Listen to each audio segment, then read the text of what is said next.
siya sa sobrang pagkamis sa inyo. Ikaw ba ay isa sa mga may mga partner na hindi siya nagpaparamdam sa inyo o hindi ito talaga nagpaparamdam sa inyo? Yung lagi kang tinitiis, yung hindi ka kinukontak, hindi ka man lang tinatawagan kahit na ilang araw na kayo hindi nagkukuntakan at hindi nag-uusap.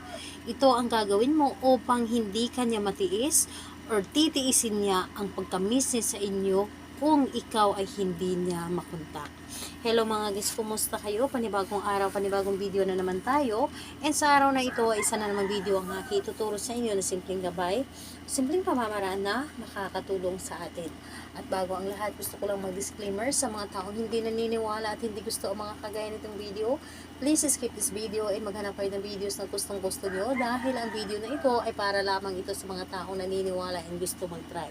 Sa lahat po ng mga nagko-comment sa aking mga videos dito sa loob ng aking channel, mag-ingat sa lahat ng mga nagko-comment or nagre-reply sa inyo na dinadala kayo sa WhatsApp upang makaiwas po tayo sa scam dahil sa panahon ngayon, lalo na kapag ikaw ay sobrang kagipitan or sobrang kagipitan ngayon, ang mga tao ay gumagawa ng pamamaraan sa panluloko upang magkapera lamang. So kaya naman mag-ingat po tayo para makaiwas po tayo sa scam. So ngayon po ituturo ko sa inyo paano kayo mamiss o magtiis or magtitiis ang inyong partner o hindi kanya matiis kapag ito ay inyong ginawa. Ito sa isa sa mga pamamaraan upang yung partner ninyo ay lagi kayong puntahan, lagi kayong kausapin o lagi kayong tawagan para iparamdam niya sa inyo na sobrang namimiss kanya at hindi niya kaya kung mawala ka sa tabi niya. Yung hindi niya kayanin na ikaw ay hindi niya makontak. Kaya naman, ito ang aking ituturo sa inyo ngayon upang si partner ninyo ay talaga naman na ipaparamdam sa inyo na sobrang miss na miss kanya. Ipaparamdam niya sa inyo na sobrang kailangan kanya dahil hindi niya kaya kapag hindi kanya makausap, hindi niya kaya kung hindi kanya makikita. So ito ay pwedeng gawin sa parehas ang kasarian, babae ito babae and lalaki ito lalaki.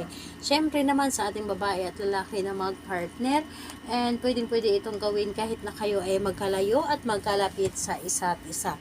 Kaya naman ito ay gagawin natin, kailangan natin syempre dito ng ating gagamitin paano magpamiss ng isang tao. Ang kailangan lamang natin dito ihanda is kailangan mo dito ng cinnamon powder. So, kailangan natin dito ng cinnamon powder. Sa mga nagtatanong saan tayo nakakabili ng cinnamon powder, nakakabili po tayo sa mga online app, sa Lazada and sa Shopee. Then, pwede rin ito sa mga supermarkets. Marami po ito sa mga supermarkets. So, pumunta lang kayo sa mga mall. Marami po ito doon and nakakabili po kayo ng cinnamon powder or di kaya stick. So, syempre kailangan din natin dito ng bote na may lamang tubig. At yung bote na ating kakailanganin ay clear dapat or kahit na hindi clear, basta ito ay babasagin. Dahil ang babasagin, nandito po ang malakas na energy at natutulungan tayo sa ating mga ginagawang ritual para mas mapabilis ito mapagana or mas mabagsik ang talab nito. And syempre kailangan natin dito ng maliit na papel and panulat. So, ayan po ang ating mga dapat na ihanda sa paggawa ng ritual na ito. At syempre kung ikaw ay ready na or ready na ang materialis na ating gagamitin, ang isunod po nating i-ready is ang ating sarili. Yes po, yan po ang lagi kong sinasabi sa inyo na kapag gagawa kayo ng isang ritual, dapat po ay ready kayo sa inyong sarili. Alam po ninyo sa inyong sarili na gustong gusto ninyo itong gawin at alam po ninyo sa inyong sarili na ito ay makakatulong sa inyo. Dahil kapag kulang ka sa tiwala dito at gagawin mo ito, ay masasayang lamang ang inyong oras. Dapat po ay buo din po ang inyong tiwala kapag ito ay inyong gagawin. Ngayon, kapag ready ka na at kailangan na mag-isa ka lamang na gumawa nito at wala pong dapat na nakakaalam and hindi mo rin ito dapat na ipagsasabi. Kapag ready ka na, ay pwede mo na itong simulan. Ngayon, ang gagawin mo, kung nakikita po ninyo ito, isulat nyo lamang ng 3 beses yung pangalan at apelyido ni target. So, 3 beses po pangalan at apelyido ni target.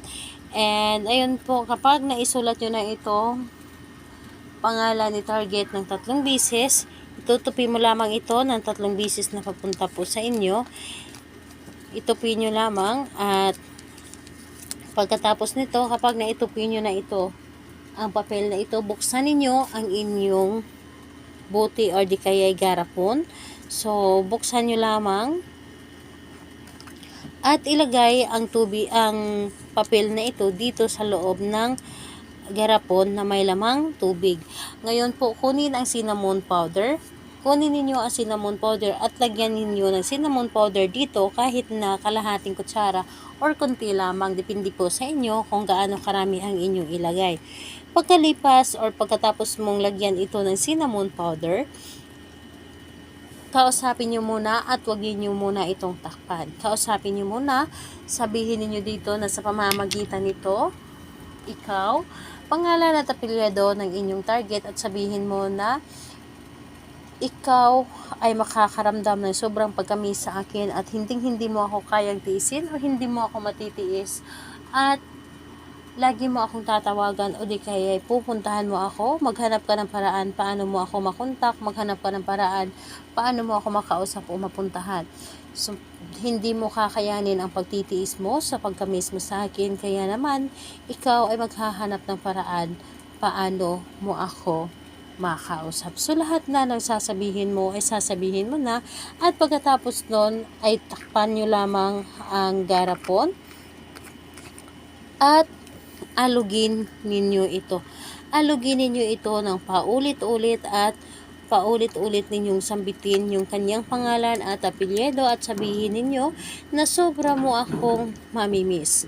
Pangalan at apelyido, sobra mo akong mamimiss. So, alugin nyo lamang ito, alugin nyo lamang hanggang sa maramdaman ni target mo na sobra kanyang namimiss at talaga namang hindi niya ma-explain o hindi niya mapaliwanag yung mga nararamdaman niya na sobra kanyang namimiss at gusto kanya makasama, gusto kanyang mayak, gusto kanyang makausap. Kaya naman, pagkatapos nito, ito ay ilagay nyo lamang sa inyong altar o di kaya sa loob ng inyong cabinet o sa ilalim ng inyong kama.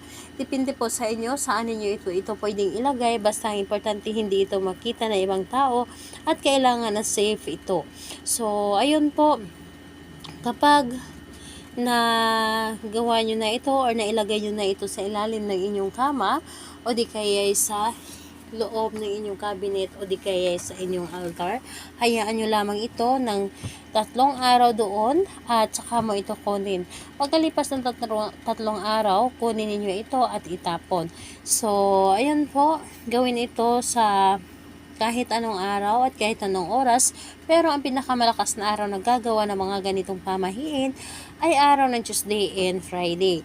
So, ayun po, kung gusto po ninyong magpa-shoutout, mag-comment lamang sa baba para ma-shoutout po kayo sa next video. And sa mga may mga katanungan, mag-comment lang din po sa baba para ma-replyan ko po kayo. Bye bye everyone. God bless us all.